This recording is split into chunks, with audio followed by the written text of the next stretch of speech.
Tartanka Qur aanka Kariimka ee loogu talagalay bisha barakaysan ee Ramadaan oo ka socday Masjidka Jaamica Qadiimiga ah ee magaalada BORAMA ayaa waxa ku tartamayay 129 arday oo ka kala socday 143 maraakiista Qur aanka Kariimka ee gobolka Awdal. Tartankani ay ku guuleysteen 18 arday ayaa waxa ka soo qayb galay munaasabada lagu abaal marinayay oo ka dhacday Masjidka Jaamica Qadiimiga ah ee magaalada BORAMA. Isuduwaha wasaaradda diinta oo qaafta gobolka Awdal, sheekh beledka gobolka, culimada diinka waaweyn magaalada BORAMA iyo qaar ka socday magaalada Hargeysa, maamulayaal, macallimiin, arday isugu jira wiilal iyo gabdho. Waxaana ugu horeyntii halkaasi ka hadlay Sheekh Cali Aadan oo ah gudoomiyaha gudida tartankaasi soo qaban qaabisay. 129 arday baa musaabaqada ama tartanka u soo fadhiistay oo galay. waxa guuleystay waa 18 arday baa soo baxay oo jawaa'ista qaadanaya oo iskugu jira 9 gabdho ah iyo 9 wiilal ah.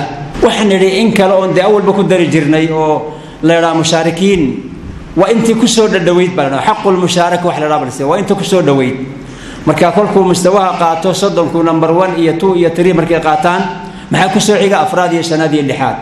intaana waxaan nidhi xaqul musharaka maadaama ay meel fiican soo gaareen iyagana ilaa la qadinine wax fiican oo laga farxiyo la siiyaan iyagana waa siinana 18 kalena waa siinana. inta kadib waxa hadalka iska daba qaatay culimo tiro badan oo madashaasi ku sugnaa iyagoona bogaadiyay ardaydani ka qayb galeysay tartanka Qur aanka Kariimka isla markaasina sheegay inay halkaasi ka sii wadaan.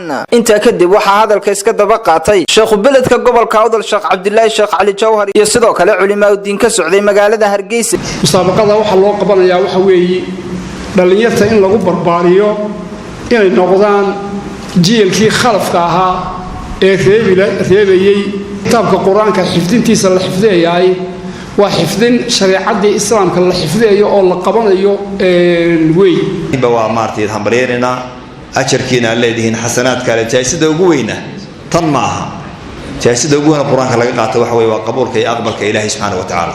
Allah inaga aqbalo. ugu dambeyntii waxa halkaasi hadalka soo gabagabeeyay isuduwaha wasaaradda diinta oo qaafta gobolka Awdal, Sheekh Xaamud Ladiif Axmed. jiilba jiil si uga dhaxla kitaabka Ilaahay lagu dhiiri gelinayo dayarteena ma sha Allah Ilaahay kitaabka quraanka xafidsiiyay iskama imane macallimiintii ku dadaashay Ilaahay iyagana waxaan uga baryanaa maragna waxaan uga baryanaa janno annaguna marag baan uga nahay inaad wax wanaagsan soo bandhigteen. ugu dambeyntii waxa halkaasi Abaal Marino lagu gudoonsiyay ardaydaasi kaalmaha hore ka soo galay tartanka Qur aanka Kariimka ee bisha barakaysan ee Ramadaan ee lagu qabtay magaalada BORAMA. Cabsalaan Saaha, telefishinka qaranka Jamhuuriyadda Soomaaliland, magaalada BORAMA.